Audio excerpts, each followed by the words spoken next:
मुख्यमंत्री माझी लाडकी बहीण योजना आणि या योजनेच्या मार्फत लाडक्या बहिणींच्या खात्यामध्ये 1500 रुपये प्रति महिना एवढं मानधन जे जमा होतं त्याच संदर्भातील आजचा व्हिडिओ असणार आहे। अर्थसंकल्प 2025 मध्ये लाडक्या बहिणींच्या खात्यामध्ये 1500 रुपये प्रति महिना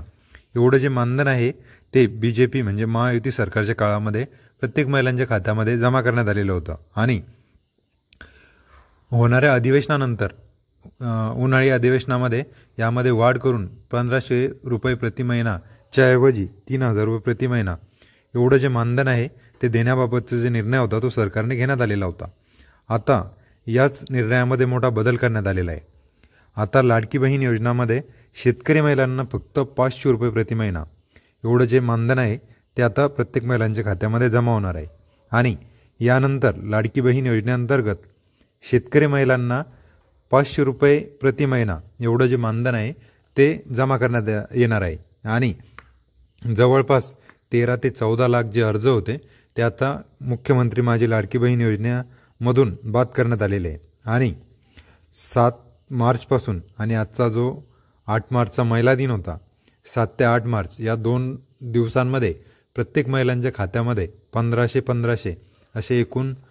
2 दिवसामध्ये एकूणच 3000 रुपये प्रत्येक महिलांच्या खात्यामध्ये जमा करण्यात आलेले आहे। परंतु आता यामध्ये एक मोठा बदल झालेला आहे आणि नुसता बदलच नाही तर आता येणाऱ्या आगामी जो लाडकी बहीण मुख्यमंत्री माझी लाडकी बहीण योजनेचा जो हप्ता आहे तो शेतकरी महिलांना फक्त 500 रुपये प्रति महिना एवढा त्यांच्या खात्यामध्ये जमा केला जाणार आहे आणि एकूणच या निर्णयाने सरकारच्या तिजोरीवरती जो भार होता तो कमी झालेला आहे। एकूणच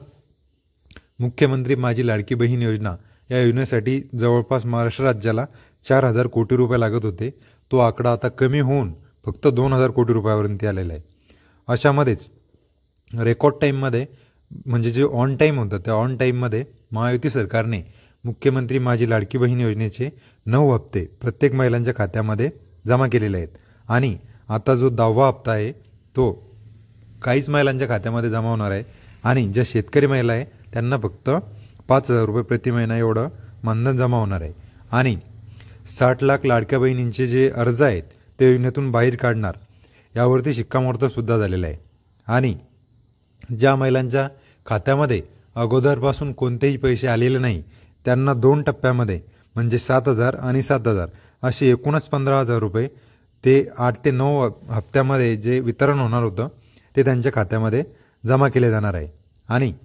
मुख्यमंत्री माझी लाडकी बहीण योजना ही योजना पूर्ववत 5 वर्ष चालू राहील यावरती सुद्धा मुख्यमंत्री देवेंद्र फडणवीस आणि महायुती सरकारने शिक्कामोर्तब केलेला आहे। अशामध्येच मुख्यमंत्री माझी लाडकी बहीण योजनेअंतर्गत ज्या महिलांच्या खात्यामध्ये पैसे जमा झालेले होते त्यांना डीबीटीद्वारे जे पैसे जमा करण्यात आलेले होते ते त्यांनी त्यांच्या पोस्ट अकाउंटमधून किंवा त्यांच्या कोणत्याही बँकेमध्ये जाऊन त्यांना कुठलीही गर्दी करण्याची आवश्यकता नाही, ते स्वतः आधारवरती डीबीटी आपले जे पैसे आहेत ते काढू शकतात आणि एकूणच ज्या महिलांच्या खात्यामध्ये आतापर्यंत एक लाडकी बहीण योजनेचा एकही रुपया जमा झालेला नाही अशा महिलांसाठी सुद्धा जवळपास 8 ते 9 तारखेपर्यंत सर्व महिलांच्या खात्यामध्ये पैसे जमा होणार आहे। यावरती सुद्धा आपल्या महाराष्ट्र राज्याचे उपमुख्यमंत्री आणि तत्कालीन मुख्यमंत्री देवेंद्रजी फडणवीस यांनी शिक्कामोर्तब करून लाडक्या बहिणींच्या खात्यामध्ये ही रक्कम येतच राहील अशी ग्वाही दिलेली आहे। धन्यवाद। आजच्या व्हिडिओमध्ये एवढीच माहिती। लाडकी बहीण योजना किंवा या संबंधित कोणतीही अपडेट आली तर मी सर्वात अगोदर आपल्यापर्यंत घेऊन येत असतो, त्यासाठी चॅनलला सबस्क्राईब करून ठेवा।